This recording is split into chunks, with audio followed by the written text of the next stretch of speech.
Life is a manifestation of where you direct your energy. It truly is.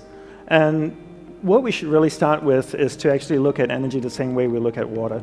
If I took a watering can and I watered a garden bed, would the weeds grow or the flowers grow? Both, right? Water has no ability to discriminate between the weeds and the flowers. Whatever I water starts to grow.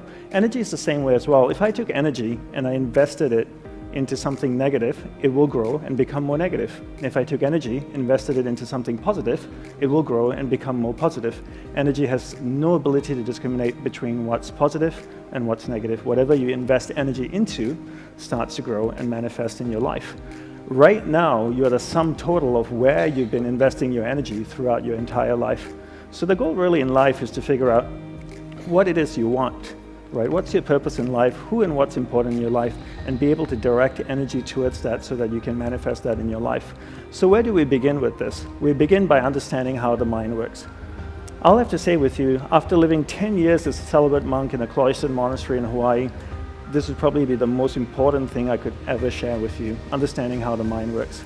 From a monk's perspective of understanding the monk and experience of monk's perspective of understanding the mind, and experience of the mind, and my perspective and my experience of the mind, there are two things we need to understand: awareness and the mind. Let's define what they are. Let's define awareness as a glowing ball of light. So imagine an orb, a glowing ball of light that can float around. Let's call that awareness and put that aside. Now let's define the mind. Let's define the mind as a vast space with many different areas within it. One area of the mind is angry, hatred, jealousy, joy, happiness, sex, food, art, science, technology, a whole bunch of different things, right? Your awareness, that ball of light, can actually move to any area of the mind you want it to go to. So if your awareness, this glowing ball of light, goes to the happy area of the mind, it lights up that particular area of the mind. You become conscious of being happy. Are you happy? No, you're in an area of the mind called happiness. If this ball of light goes to the angry area of the mind, it lights up that particular area of the mind. Are you angry? No, you're in an area of the mind called anger. And by using your willpower and your powers of concentration, you can actually take your awareness, this ball of light, to any area of the mind that you want to go to. And here's the most important part. Where your awareness goes, that's where your energy is flowing. So if your awareness goes to the angry area of the mind, your energy is flowing there, it's actually strengthening that particular area of the mind. So this is a theory of it. So let's do a little practical exercise to see if this actually works or if it's just some monk talk, okay? So for that, I need some audience participation. I need all of you to sit up straight in your chair, okay? And put your feet down on the ground. And if you're leaning back in your chair, sit forward a little bit. Keep your spine straight. Roll your shoulders back. You keep your head nicely balanced on top of your spine. Your eyes are closed. Don't worry, we're not going to chant or hold hands until later. Just kidding. So take a slow, deep breath in with your eyes closed. Take a slow, deep breath in. Slowly exhale. Then take another slow, deep breath in again. And then slowly exhale. I want you to become aware of the chair that you're sitting on. Is it comfortable? Is it not comfortable? The temperature of the room? Is it cold? Warm? What about your body posture? Is your spine straight? Your shoulders roll back? You're sitting a little bit forward? Your head nicely balanced on top of your spine? Now I want you to become aware of the most recent wedding that you attended. Do you remember whose wedding it is? Were you happy for the couple getting married? Try and think as much detail as you can about the wedding. Do you remember what you wore to the wedding? Do you remember what the bride wore? Did she make a good choice with her dress? How was the food at the wedding? Alcohol? Did you drink a lot?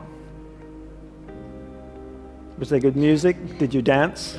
Did you do some crazy wedding dance?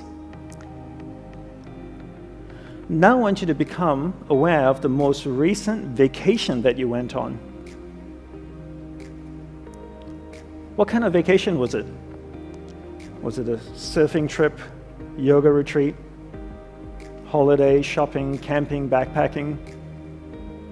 Try and think as much detail as you can about the vacation. What was the weather like where you went? Was it cold, rainy, hot, humid, dry, snowing? Do you remember the favorite hotel you stayed in? How was the food? Bland, spicy? Did Did you get sick eating the food? Did you shop a lot? What was one thing you bought on the trip that you really liked? Your eyes are still closed. I want you to become aware of the room again. Try and feel the temperature of the room. Is it warm? Is it cold? The chair you're sitting on, is it comfortable? Is it not? Is your spine still straight? Are you hunching? Are your shoulders rolled back? Okay, slowly open your eyes and you can lean back in your chair. Well, thank you very much for doing that exercise with me. That exercise is really to prove two things to you. One is there's a clear separation between awareness and the mind, two completely different things. Second is you can actually take your awareness and move it to any area of the mind you want it to go to. Well, you gave me permission to do it, so I took your awareness from the room, I took it to an area of the subconscious mind where the memory of the wedding resided, and then I took you to the vacation area of the mind, and then back to the room again. How do I know you were thinking about the wedding? Well, I had my eyes open and your eyes were closed. And when I asked questions, I could see the reactions on your face. Did the bride make a good choice with her dress? A couple of you went, okay. Did you drink too much? A few heads went down.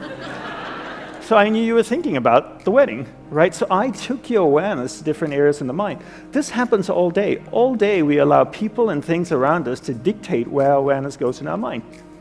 Let's do one little exercise again just to emphasize this point, because to me this is really, really important. And it's the crux of really managing energy in your life. Can you remember your first kiss? Do you remember who it was? Do you remember his or her name? Do you remember where it took place? Back of Dad's car? Behind the garage? What was the experience? What was the emotion that was associated with that experience? Come on, really think about it. It wasn't that long ago. Come on. Were you embarrassed? Were you nervous? Do you remember? Do you remember the person's name? Okay, some people are laughing, blushing. Do you remember the first time someone you loved, someone really close to you, passed away? Do you remember that? Do you remember getting a phone call, being told that this person that you love has just died? How did you feel? What was the emotions associated with that experience? Did you have the blessing of being able to see the body before it was cremated or buried? Do you remember standing next to the body, wondering how it felt, knowing that you'd never see this person again? How did it feel for you? Do you remember the emotions? Isn't it interesting? In the space of 60 to 90 seconds, I took your awareness from an area of the mind where all of you were smiling or giggling or slightly embarrassed to an area of the mind where all of you are completely sad.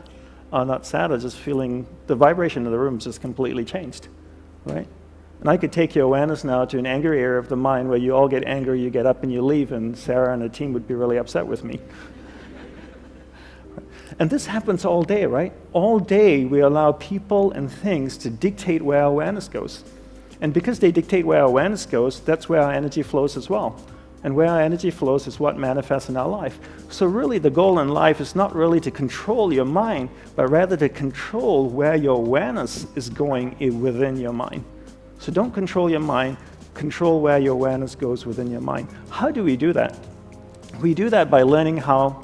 So your spiritual practice or your homework for taking away is to control where your awareness goes in your mind throughout the day. And that's really it. How do we do this? We learn the fine art of concentration.